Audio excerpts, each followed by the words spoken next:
একটা স্পেশাল মশলা যোগ করে ডাঁটা আলু দিয়ে ট্যাংরা মাছের এই পাতলা ঝোল কিন্তু গরমের দিনে খেতে খুব ভালো লাগে। নমস্কার বন্ধুরা, বনশ্রীস কিচেন অ্যান্ড ব্লগস থেকে সবাইকে স্বাগত জানাই।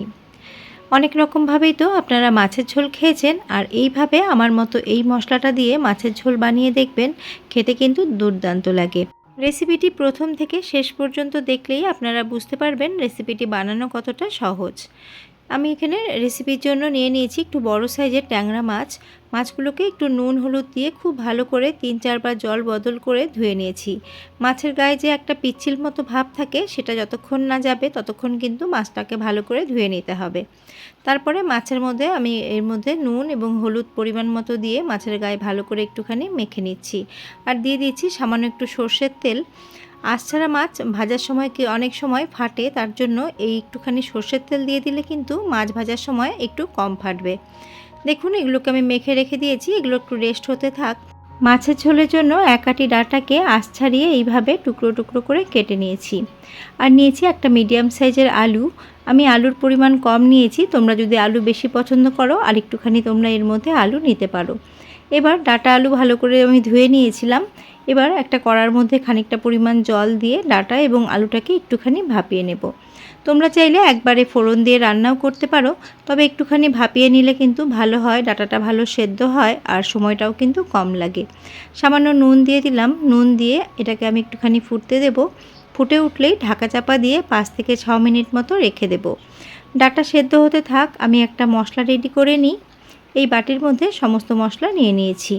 আগেই বলেছি হালকা পাতলা ঝোল হবে, তার জন্য এখানে আমি 1 চামচের কম নিয়ে নিয়েছি জিরে গুঁড়ো, আর হলুদ গুঁড়ো, ঝাল লঙ্কার গুঁড়ো আর কাশ্মীরি লঙ্কার গুঁড়ো নিয়েছি 1/2 চা চামচ করে। এগুলোকে গুলে রেখে দিচ্ছি। অপরদিকে আরেকটা গ্যাসের মধ্যে আমি একটা কড়া বসিয়ে দিয়েছি। কড়ার মধ্যে দিয়ে দিয়েছি 1 চা চামচ কালো জিরে আর দিয়ে দিয়েছি 1 চা চামচ গোটা জিরে। এবার এগুলোকে একটুখানি ড্রাই রোস্ট করে নেব। একদম লো ফ্লেম করে এটাকে ড্রাই রোস্ট করে নেব। এই মশলাটা দিয়ে কিন্তু আমি আজকে রান্নাটা করব, আর খেতেও হবে দুর্দান্ত। আমি যেভাবে রান্নাটি করছি তোমরা ঠিক এইভাবেই রান্নাটি করো। দেখো, আমার ভাজা হয়ে গেছে, একটা প্লেটের মধ্যে নামিয়ে নিচ্ছি। নামিয়ে নিয়ে ঠান্ডা হয়ে গেলে এগুলোকে গুঁড়ো করে নেব। ওই কড়াটাই গ্যাসের মধ্যে আবারও বসিয়ে দিলাম, দিয়ে দিলাম খানিকটা পরিমাণ সর্ষের তেল। হাই ফ্লেমে তেলটাকে খুব ভালো করে গরম করে নিয়েছি। দেখো, তেলের মধ্যে থেকে ধোঁয়া উঠতে শুরু করেছে। এবার কড়ার গায়ে তেলটাকে একটু ভালো করে লাগিয়ে নিয়ে আমি এখন মাছগুলোকে ভেজে নেব। এক ব্যাচে সমস্ত মাছ ভাজা যাবে না, তার জন্য 2 ব্যাচে মাছগুলোকে ভেজে নেব। মাছগুলো এক পিঠে ভাজা হয়ে গেছে, মাছগুলোকে আরেক পিঠে উল্টে দিচ্ছি। আর ঝোল রান্নার জন্য তোমরা যেভাবে মাছ ভাজা করো ঠিক তোমরা সেইভাবে মাছটাকে ভেজে নিও। আমি মিডিয়াম ভাব করে মাছগুলোকে ভেজে নেব, না খুব বেশি কড়া করব না খুব বেশি হালকা করব। দেখো, মাছগুলো আমার ভাজা হয়ে গেছে, তেলটাকে ঝরিয়ে নিয়ে তুলে নিচ্ছি। আর একইভাবে সেকেন্ড ব্যাচেও মাছগুলোকে আমি ভেজে তুলে নেব। এদিকে মাছগুলো ভাজা হতে থাক, আমি যে ডাঁটা এবং আলুগুলো সেদ্ধ বসিয়েছিলাম সেগুলোকে চেক করে নেব। 5 থেকে 6 মিনিট মতো হয়ে গেছে। দেখো, আমার মনে হচ্ছে সেদ্ধ হয়ে গেছে, তাও আমি তোমাদের একটুখানি কেটে দেখাচ্ছি। দেখো, ডাঁটা কিন্তু ভালো করে সেদ্ধ হয়ে গেছে। ডাঁটা সেদ্ধ হলে আলুও সেদ্ধ হয়ে যাবে। এবার গ্যাসের ফ্লেমটাকে অফ করে দিয়ে একটা স্ট্রেনারের মধ্যে এগুলোকে নামিয়ে জলটাকে ঝরিয়ে নেব। অপরদিকে সেকেন্ড ব্যাচের মাছগুলো আমি ভেজে নিয়েছি, মাছগুলোকে আমি এখন তুলে নিচ্ছি। মাছ ভাজার তেল কিছুটা অবশিষ্ট রয়েছে, তার মধ্যে আমি আরেকটুখানি তেল অ্যাড করে দিলাম। তেলের পরিমাণ তোমরা কতটা খেতে চাও সেইভাবেই কিন্তু তোমরা রান্নাটা করতে পারবে। একটা শুকনো লঙ্কা ফাটিয়ে দিলাম, আর শুকনো লঙ্কাটাকে কয়েক সেকেন্ড একটু ভাজা ভাজা করে নেব। লঙ্কার কালারটা হালকা চেঞ্জ হয়েছে। এবার এর মধ্যে দিয়ে দিচ্ছি 1 চা চামচ 5 ফোড়ন। 5 ফোড়ন দিয়ে এই রান্নাটা তোমরা করে দেখো, খেতে কিন্তু দারুণ হয় বন্ধুরা। আর এটা দিয়ে কিন্তু পুরোটা ভাত খাওয়া হয়ে যাবে। এই যে 5 ফোড়নটা আমার ভাজা হয়ে গেছে, একটা মিষ্টি গন্ধ বেরোতে শুরু করেছে। এখন জল ঝরিয়ে নেওয়া ডাঁটা এবং আলুগুলো আমি এর মধ্যে দিয়ে দিচ্ছি।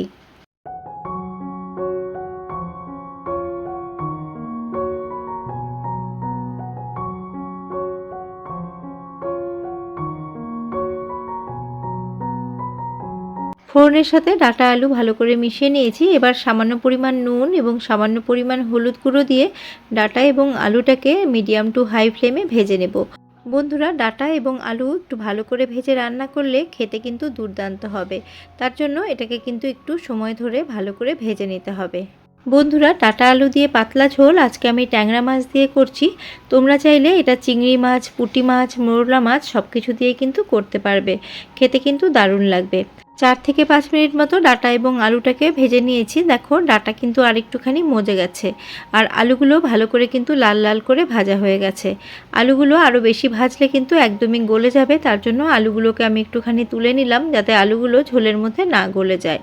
চন্দ্রমুখী আলুর ব্যবহার করেছি, আর এই আলু কিন্তু খুব তাড়াতাড়ি সেদ্ধ হয়ে যায়, একদম গলে যায়। তার জন্য আলুগুলো তুলে আরও 2 মিনিট মতো ডাঁটাগুলোকে আমি একটুখানি ভালো করে ভাজা ভাজা করে নিয়েছি। এবার যে মশলাটা গুলে রেখেছিলাম জিরে, হলুদ, লঙ্কা গুঁড়ো, সেটা এখন দিয়ে দিচ্ছি। দিয়ে মশলার বাটি ধোয়া খানিকটা জল দিয়ে খুব ভালো করে মশলাটাকে কষিয়ে নেব যতক্ষণ না মশলা থেকে তেল ছেড়ে আসছে।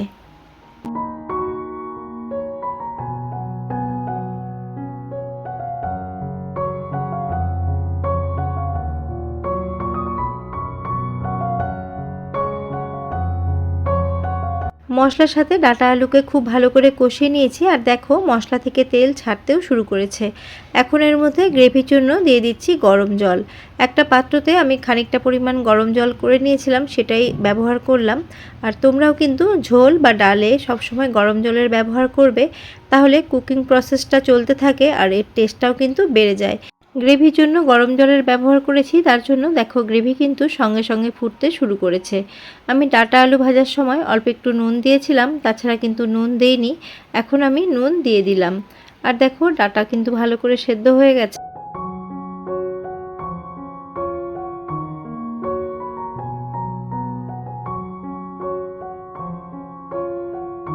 হাই ফ্লেমে ঝোলটাকে মিনিট 2 ফুটিয়ে নিয়েছি। এখন ভেজে নেওয়া আলু এবং মাছটা দিয়ে দিলাম, দিয়ে ঝোলের মধ্যে ভালো করে একটুখানি ডিপ করে দিচ্ছি।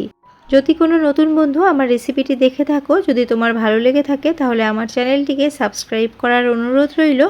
আর মনে করে পাশে থাকা বেল আইকনটির অল প্রেস করে দিলে আমার নিত্য নতুন ভিডিওর আপডেট সবচেয়ে আগে তোমাদের পৌঁছে যাবে। আর পুরনো বন্ধু যারা সবসময় আমাকে সাপোর্ট করছো, তোমাদের জন্য অনেক অনেক ভালোবাসা। আমি একটু নুনটা চেখে নিয়েছিলাম, সামান্য নুনের প্রয়োজন ছিল, তার জন্য সামান্য একটু নুন দিয়ে এটাকে আমি 3 থেকে 4 মিনিট একদম লো ফ্লেমে ঢাকা চাপা দিয়ে রান্না হতে রেখেছিলাম। মিনিট 3 পর ঢাকা সরিয়ে মাছগুলোকে আরেক পিঠে উল্টে দিচ্ছি। ঝোলের মধ্যে মাছ খুব ভালো করে সেদ্ধ হয়ে গেছে, আর রান্নাটা কিন্তু আমার এখন শেষের পর্যায়ে। আমি যে প্রথমে ড্রাই রোস্ট করে নিয়েছিলাম কালো জিরে এবং গোটা জিরে, সেগুলোকে আমি গুঁড়ো করে নিয়েছি। এবার এই গুঁড়ো মশলা থেকেই 2 চা চামচ এখানে মশলা আমি দিয়ে দিচ্ছি। মাছের এবং সবজির পরিমাণ হিসেবে তোমরা মশলাটা দিয়ে নেবে। দিয়ে সমস্তটা ভালো করে মিশিয়ে নিচ্ছি। আর এই মশলা দেওয়ার কারণে এই ঝোলের স্বাদ কিন্তু বেড়ে হয়ে যাবে দ্বিগুণ। খুব সুন্দর একটা ফ্লেভার বের হচ্ছে বন্ধুরা, তোমরা কিন্তু রান্নাটি না করলে একদমই বুঝতে পারবে না। আর নুনও ঠিক আছে আমি দেখে নিয়েছি, আর ওপর দিকে সামান্য একটুখানি মশলা আমি আরও ছড়িয়ে দেব। ছড়িয়ে দিয়ে এটাকে আমি 5 মিনিটের জন্য স্ট্যান্ডিং টাইমে রেখে দেব, যাতে এই মশলার ফ্লেভার সমস্ত মাছের মধ্যে ভালো করে ঢুকে যায়। খুব কম মশলা ব্যবহার করে আজকে আমি এই রেসিপিটি তৈরি করলাম। আমার আজকের এই সহজ সরল রেসিপিটি তোমাদের কেমন লাগলো কমেন্ট করে জানিও। ভালো লেগে থাকলে লাইক, কমেন্ট, শেয়ার করতে ভুলো না। আবারও আমি হাজির হয়ে যাব অন্য কোনো রেসিপি নিয়ে বা ব্লগ নিয়ে। আজ এই পর্যন্তই, নমস্কার।